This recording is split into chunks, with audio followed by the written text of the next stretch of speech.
A seguir, convidamos o engenheiro Raul Eloy, gerente dos fornecedores da cadeia nacional da Embraer, para fazer a apresentação do Programa de Desenvolvimento da Cadeia Aeronáutica, PDCA, da Embraer.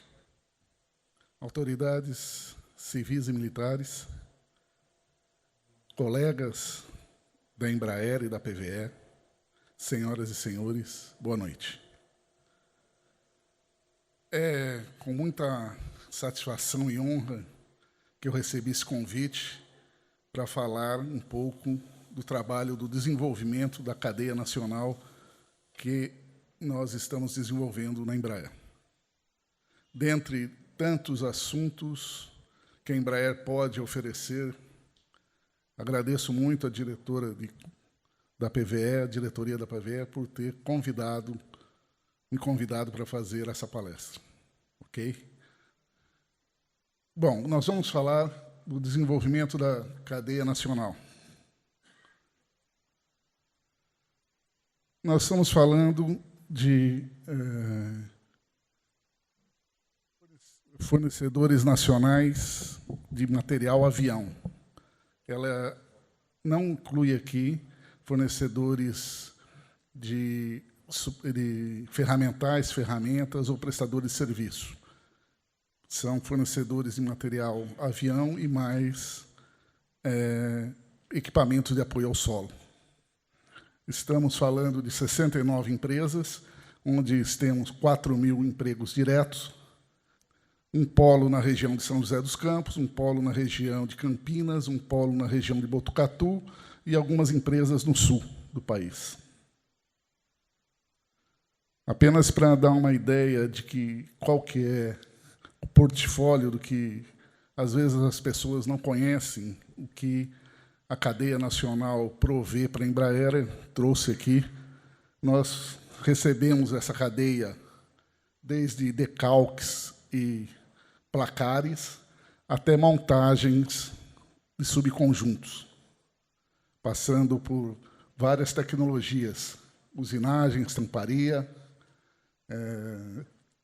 mangueiras, tapeçaria e etc. Para contextualizar também um pouco o ambiente que essas empresas hoje enfrentam, eu trouxe um pouco aqui qual que foi o ambiente que eles estão trabalhando. Dentro de uma crescente competitividade global, porque a Embraer ela trabalha num ambiente global. Então, a cadeia também vai ter que trabalhar nesse ambiente global. Uma atmosfera econômica do país atual, pressão para redução de custos e margens, alta dependência da Embraer, ambiente de falta de credibilidade e alta queda do nível de industrialização do país hoje. Com isso, nós vimos uma oportunidade de criar um programa chamado PDCA, Programa de Desenvolvimento da Cadeia Nacional, que é uma prática em que nós, junto com a Associação, a Agência Brasileira de Desenvolvimento Industrial, a BDI, mais o Parque Tecnológico aqui, de São José dos Campos,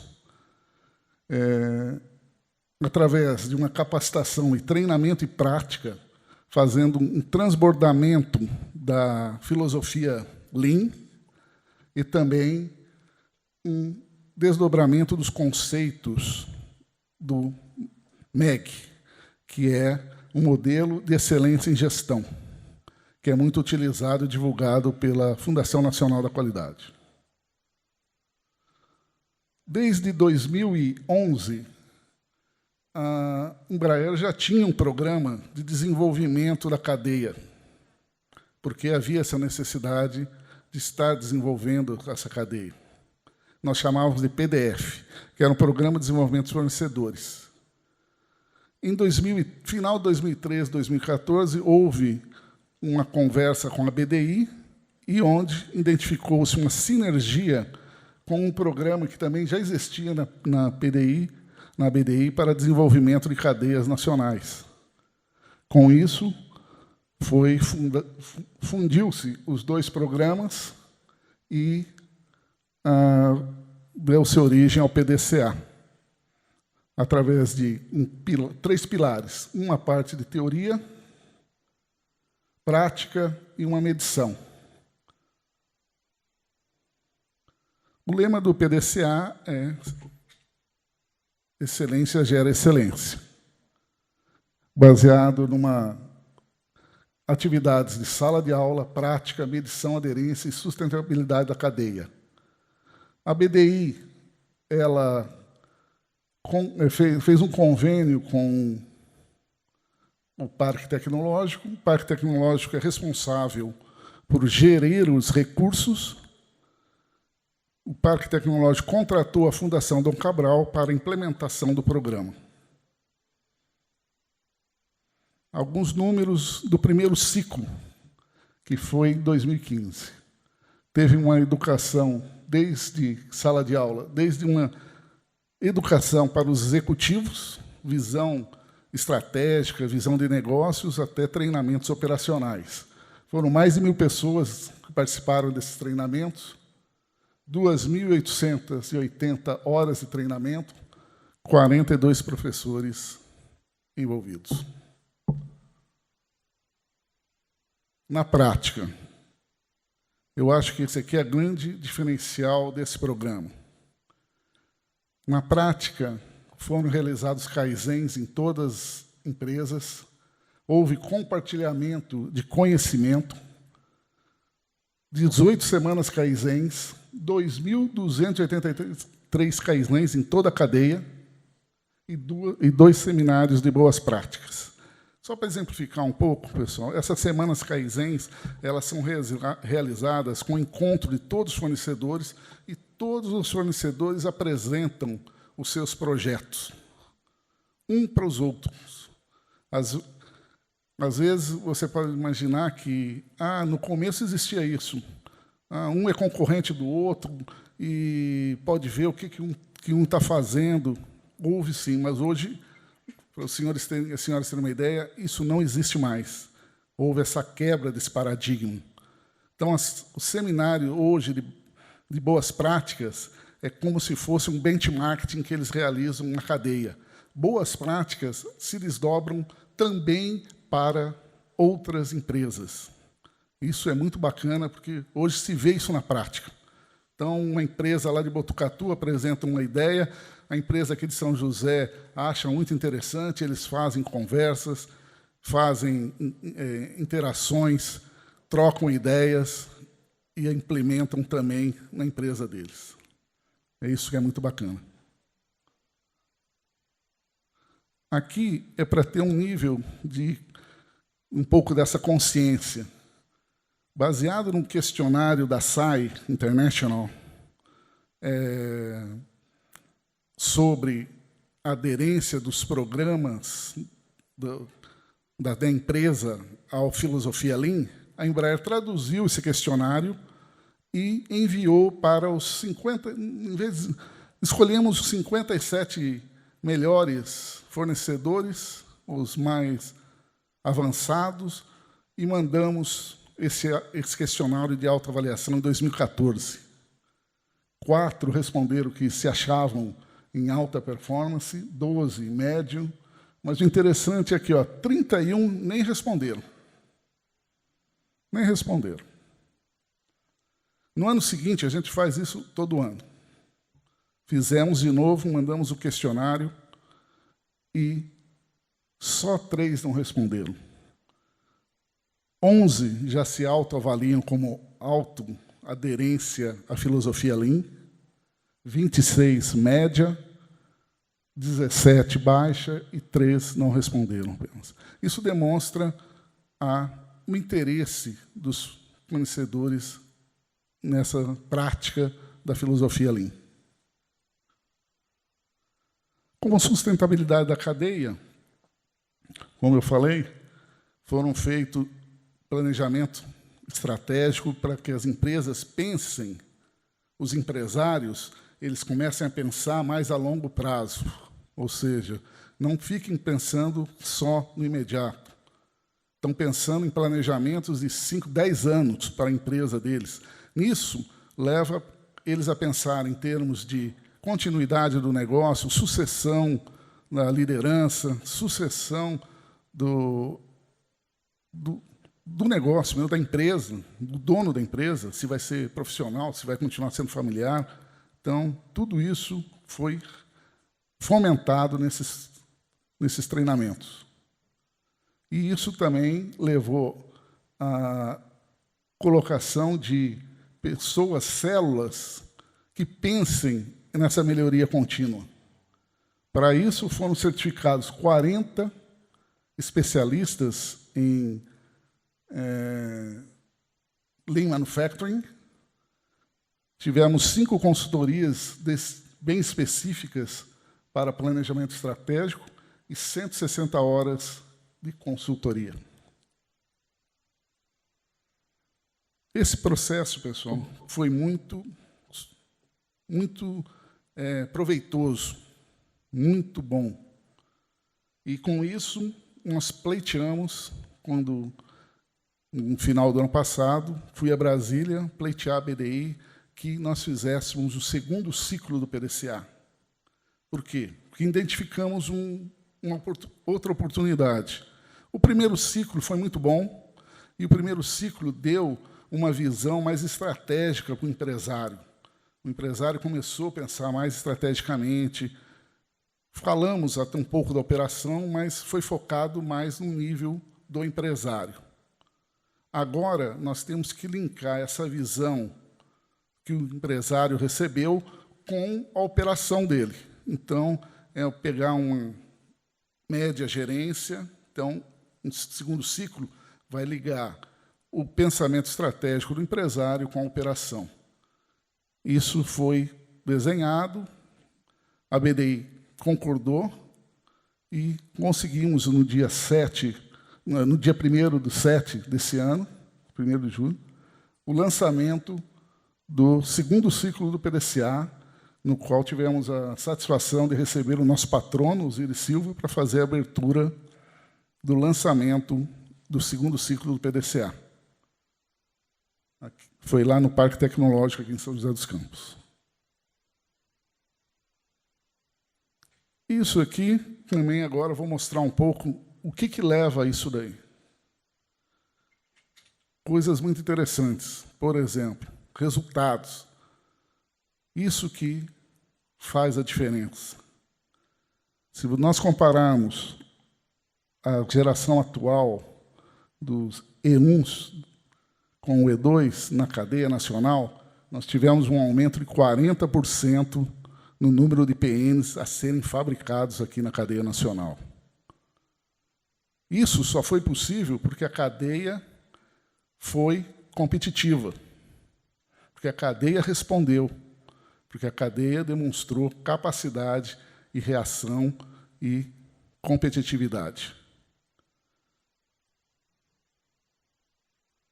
Outra coisa que também traz para a cadeia nacional são desenvolvimentos tecnológicos e inovações. Usinagens em materiais duros, e Conel, por exemplo. Era difícil encontrar no Brasil, agora temos aqui. Montagens estruturais. Era difícil falar em montagens estruturais, quem conhece aqui, em fornecedor nacional. Hoje já é uma realidade. Temos montagens sendo feitas aqui por fornecedores nacionais. E usinagens de alta complexidade. Por exemplo, aquela primeira peça ali, embaixo, está meio ruim, mas é a entrada de ar do APU do E2. Nós fizemos essa cotação, pessoal, na área internacional. Fizemos com 4 fornecedores internacionais. Todos declinaram. É impossível fazer essa peça. Vocês têm que mudar o projeto. Não dá. É uma peça única, usinada, e quem sabe, quem conhece ali a região traseira do avião, ela tem dupla curvatura. É impossível. Então, trouxemos para a base nacional. Porque nós fizemos o caminho contrário. Fomos primeiro na área internacional, e não conseguimos, daí viemos aqui, e 2 fornecedores falaram, não, acho que dá para fazer, vamos tentar. Tentamos, conseguimos, hoje é feito aqui, num fornecedor de Campinas, a peça é linda mesmo, mas é difícil, mas foi feito. Ela sai de um bloco completo e é inteirinha. Muito bacana a peça. Outra complexidade que foi colocada na cadeia, isso também é para a Embraer, que nunca fizemos um avião do tamanho do Cassê, pela primeira vez. Pela primeira vez estão fazendo. Isso leva a algumas complexidades, principalmente o tamanho de peças. As peças ficam maiores, você precisa de recursos maiores. Por exemplo, aquela gun drilling, ou furação profunda, é uma furação de mais de 2 metros, com precisão e tolerância muito baixa, e também requereu desenvolvimento de ferramenta, máquinas, tudo na cadeia nacional. E isso é outro ponto muito interessante. Quando a gente traz uma inovação ou um desafio para a cadeia, existe um setor periférico, não só aquele que é o Tier 1 nosso aqui, que é o número 1, que ele é beneficiado com isso, mas os outros também. Por exemplo, essa furação profunda, teve uma empresa em Sorocaba que desenvolveu uma broca especial. Então, existe toda uma empresa, uma tecnologia que também se beneficia dessa inovação tecnológica. A estrutura do para-brisa do Cassê, que ela sai de um bloco, só para lembrar aqui, mas ela sai de um bloco de 2.200 quilos e fica com a peça fica pesando 18 quilos. Então, também nível de complexidade grande. E peças de grandes dimensões. Com isso, volto a frisar os resultados. Tivemos um aumento de 34% em comparação com 2013 nas compras no mercado nacional, um aumento de 10% nos empregos diretos e uma melhoria na performance dos fornecedores. Em 2013, 84%. O que significa isso? Significa o seguinte, que em 2013, de cada 100 pedidos que a Embraer colocava na base, 84 eram atendidos conforme a data, a qualidade e no momento correto. Depois desse programa, hoje, em 2015, isso passou para 98%, ou seja, de cada 100 pedidos que a Embraer coloca na base, apenas 2 não atendem a data e a qualidade ou qualquer problema. Uma evolução muito grande também. Na região de São José dos Campos, nós temos 23 fornecedores, um aumento de part numbers de 18 mil para 22 mil, o emprego de 1.500 para 1.627, e continua sendo atrativo, porque a partir de janeiro de do ano que vem, podemos mudar ali para 24, porque a empresa, uma das empresas, está construindo uma planta em Taubaté de 15 mil metros quadrados para se instalar, para mudar de São Paulo para Taubaté. Aqui um agradecimento à mídia especializada que tem dado cobertura e abertura para esse assunto. É muito bom, porque demonstra que, quando temos boas práticas e bons resultados, todos reconhecem. Muito obrigado aí pela mídia especializada ter esse reconhecimento. Ok? Muito obrigado. Boa noite a todos.